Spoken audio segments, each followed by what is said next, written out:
कैलाश मानसरोवर यात्रा पवित्र कैलाश पर्वत और पास की मानसरोवर झील की एक प्रतिष्ठित आध्यात्मिक तीर्थ यात्रा है। यह यात्रा हिंदुओं, बौद्धों, जैनियों और बोनपो साधकों के लिए बहुत महत्व रखती है। इसे दुनिया की सबसे चुनौतीपूर्ण और आध्यात्मिक यात्राओं में से एक माना जाता है, जिसके लिए शारीरिक सहन शक्ति और मानसिक लचीलापन दोनों की आवश्यकता होती है। यहाँ कैलाश मानसरोवर यात्रा के लिए एक विस्तृत मार्गदर्शिका दी गई है। 1. यात्रा का अवलोकन। स्थान: कैलाश पर्वत चीन के तिब्बत स्वायत्त क्षेत्र तार में स्थित है। मानसरोवर झील पर्वत के तल पर स्थित है, जिसे कई धर्मों द्वारा पवित्र माना जाता है। अवधि: यात्रा में आमतौर पर मार्ग और कार्यक्रम के आधार पर लगभग 15 से 20 दिन लगते हैं। महत्व: हिंदू धर्म माना जाता है कि कैलाश पर्वत भगवान शिव का निवास स्थान है और ऐसा कहा जाता है कि कैलाश के चारों ओर परिक्रमा करने से आत्मा शुद्ध होती है और मोक्ष, मुक्ति की प्राप्ति होती है। बौद्ध धर्म इसे बौद्ध ब्रह्मांड विज्ञान में ब्रह्मांड के केंद्र मेरु पर्वत की सांसारिक अभिव्यक्ति माना जाता है। जैन धर्म कैलाश को वह स्थान माना जाता है जहां प्रथम तीर्थंकर भगवान ऋषभदेव ने निर्वाण प्राप्त किया था। बोनपो बोन धर्म के अनुयायियों के लिए कैलाश पर्वत पवित्र है और इसे आध्यात्मिक देवता का निवास स्थान माना जाता है। 2. पात्रता मानदंड। आयु: अधिकांश यात्रा संचालकों की आयु सीमा 18 से 70 वर्ष है। चिकित्सा स्वीकृति के साथ कुछ अपवाद संभव है। शारीरिक स्वास्थ्य: चूंकि यात्रा में उच्च ऊंचाई 18,000 फीट तक पर ट्रेकिंग शामिल है, इसलिए तीर्थयात्रियों का शारीरिक स्वास्थ्य अच्छा होना चाहिए। स्वास्थ्य स्थितियां: हृदय रोग, उच्च रक्तचाप या गंभीर श्वसन संबंधी स्थितियों जैसी पुरानी बीमारियों वाले तीर्थयात्रियों को तब तक अयोग्य ठहराया जा सकता है जब तक कि उन्हें चिकित्सक द्वारा अनुमति न दी जाए। मानसिक शक्ति: यात्रा शारीरिक रूप से कठिन है और मानसिक तैयारी भी उतनी ही महत्वपूर्ण है। 3. कैलाश मानसरोवर के लिए मार्ग। यात्रा के लिए मुख्य रूप से 2 मार्ग हैं। ए. नेपाल के रास्ते लोकप्रिय मार्ग। प्रारंभिक बिंदु: यात्रा काठमांडू, नेपाल से शुरू होती है। वीजा आवश्यकताएं: तिब्बत जाने के लिए आपको चीनी वीजा और नेपाल में प्रवेश के लिए नेपाल वीजा की आवश्यकता होती है। यात्रा: काठमांडू पहुंचने के बाद आप सड़क मार्ग से तिब्बत नेपाल सीमा तक जाएंगे।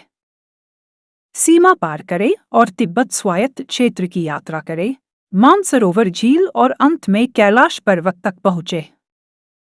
यात्रा मोड: जीप या बसों में सड़क यात्रा, कभी-कभी ऊबड़-खाबड़ पहाड़ी रास्तों से।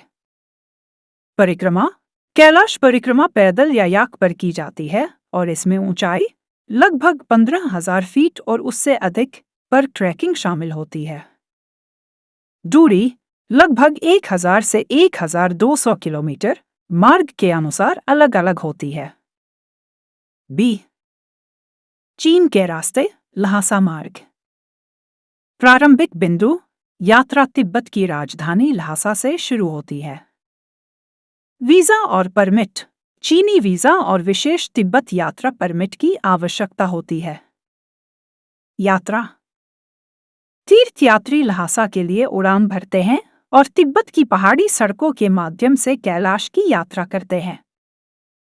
यह मार्ग अधिक दूरस्थ है और इसके लिए अधिक रसद सहायता की आवश्यकता होती है, साथ ही यात्रा का समय भी अधिक होता है। यात्रा मोड: जीप या बसों में सड़क यात्रा और परिक्रमा के लिए कुछ पैदल यात्रा भी शामिल है।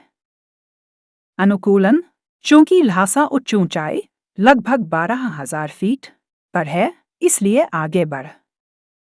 प्रमुख अनुष्ठान और गतिविधियां।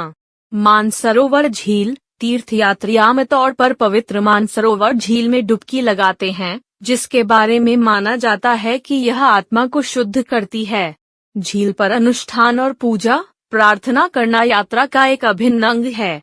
कैलाश परिक्रमा कैलाश पर्वत के चारों ओर 52 किलोमीटर की यात्रा हिंदुओं, बौद्धों और जैनियों के लिए दक्षिणावर्त दिशा में और कुछ बोनपो अनुयायियों के लिए वामावर्त दिशा में की जाती है। यह यात्रा शारीरिक रूप से कठिन है और इसे पूरा करने में 3 दिन लग सकते हैं। प्रसाद तीर्थयात्री कैलाश के आसपास के पवित्र स्थलों पर चढ़ाने के लिए पवित्र प्रसाद जैसे प्रार्थना, माला और फूल ले जाते हैं। अन्य अनुष्ठान कई तीर्थयात्री यात्रा के दौरान उपवास, प्रार्थना और ध्यान करते हैं, पहाड़ और झील से आध्यात्मिक लाभ और आशीर्वाद प्राप्त करते हैं। 5. ट्रेकिंग और स्वास्थ्य संबंधी चिंताएं।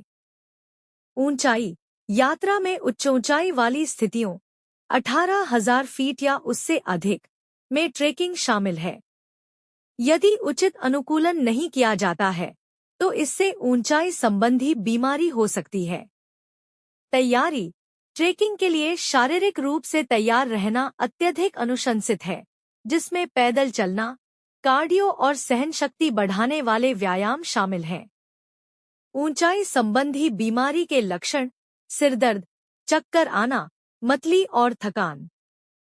यदि तीर्थयात्रियों को गंभीर लक्षण महसूस होते हैं तो उन्हें कम ऊंचाई पर उतरना चाहिए। दवाएं ऊंचाई से होने वाली बीमारी के लिए डायमॉक्स जैसी दवाएं, दर्द निवारक, मतलीरोधी गोलियां और बुनियादी प्राथमिक चिकित्सा आपूर्तियां साथ रखें। हाइड्रेशन हाइड्रेटेड रहें, लेकिन अशुद्ध स्रोतों से पानी पीने से बचें। 6 जाने का सबसे अच्छा समय। मौसम यात्रा के लिए आदर्श समय मई से सितंबर के बीच है। इस अवधि के दौरान मौसम अपेक्षाकृत गर्म होता है और पहाड़ी दर्रे अधिक सुलभ होते हैं। सर्दी अक्टूबर से अप्रैल तक यह क्षेत्र बेहद ठंडा होता है और बर्फ से ढका हो सकता है, जिससे यह यात्रा के लिए अनुपयुक्त हो जाता है। 7. रसद और यात्रा विवरण। परमिट तिब्बत के लिए विशेष परमिट की आवश्यकता होती है। ये आम तौर पर अधिकृत ट्रैवल एजेंसियों के माध्यम से व्यवस्थित किए जाते हैं। आवास बुनियादी हैं, जिनमें गेस्ट हाउस, टेंट या यहाँ तक कि ऊंचाई पर गुफा में ठहरना भी शामिल है। आप रास्ते में मठों में भी रह सकते हैं। यात्रा व्यवस्था अधिकांश तीर्थयात्री निर्देशित पर्यटन का विकल्प चुनते हैं, जिसमें परिवहन, आवास, चिकित्सा सहायता और अनुभवी गाइड शामिल हैं। लागत यात्रा महंगी हो सकती है, जिसमें टूर पैकेज आम तौर पर मार्ग, अवधि और पैकेज में शामिल चीजों के आधार पर 1.53 लाख या अधिक तक होते हैं। 8. यात्रा के लिए मुख्य सुझाव। शारीरिक कंडीशनिंग, पैदल चलना, ट्रैकिंग और मजबूती देने वाले व्यायाम जैसी गतिविधियों के साथ पहले से ही प्रशिक्षण शुरू कर दें। यात्रा बीमा सुनिश्चित करें कि आपका यात्रा बीमा चिकित्सा आपात स्थिति, निकासी और यात्रा रद्द होने को कवर करता है। समूह के साथ रहें, दिशा निर्देशों का पालन करें और सुरक्षा के लिए समूह के भीतर रहें, खासकर दूर दराज के क्षेत्रों में। आध्यात्मिक तैयारी यात्रा के लिए मानसिक रूप से तैयार रहें, क्योंकि यह शारीरिक सहनशक्ति के साथ साथ आध्यात्मिक विकास और आत्मनिरीक्षण के बारे में भी है। समझदारी से सामान पैक करें। जरूरी चीजों में गर्म कपड़े, मजबूत जूते, ट्रैकिंग गियर, व्यक्तिगत दवाइयाँ और एक छोटी मेडिकल किट शामिल हैं। 9. आम स्वास्थ्य समस्याएं। ऊंचाई पर होने वाली बीमारी, इससे बचने के लिए धीरे धीरे अनुकूलन करना जरूरी है। अपने शरीर को समायोजित करने के लिए प्रत्येक ऊंचाई पर आराम करें। संक्रमण उचित स्वच्छता सुनिश्चित करें और अनुपचारित पानी पीने से बचें। ठंड के मौसम में होने वाले जोखिम, तापमान में काफी गिरावट आ सकती है, इसलिए ठंड से बचने के लिए उच्च गुणवत्ता वाले थर्मल वियर, दस्ताने और स्लीपिंग बैग पैक करें। 10. निष्कर्ष। कैलाश मानसरोवर यात्रा एक गहन आध्यात्मिक यात्रा है जिसमें चुनौतियां शामिल हैं, लेकिन व्यक्तिगत विकास, शांति और भक्ति के मामले में यह बहुत बड़ा पुरस्कार प्रदान करती है। इस तीर्थ यात्रा को सफलतापूर्वक पूरा करने के लिए शारीरिक और मानसिक दोनों तरह से उचित तैयारी, साथ ही आवश्यक परमिट और रसद सहायता आवश्यक है। यदि आप यात्रा की योजना बना रहे हैं, तो एक प्रतिष्ठित टूर ऑपरेटर चुनना सुनिश्चित करें जो यात्रा, परमिट और आवास सहित प्रक्रिया में सहायता कर सके। सुरक्षित रहना, स्थानीय रीति रिवाजों का सम्मान करना और सही मानसिकता के साथ यात्रा शुरू करना आवश्यक है।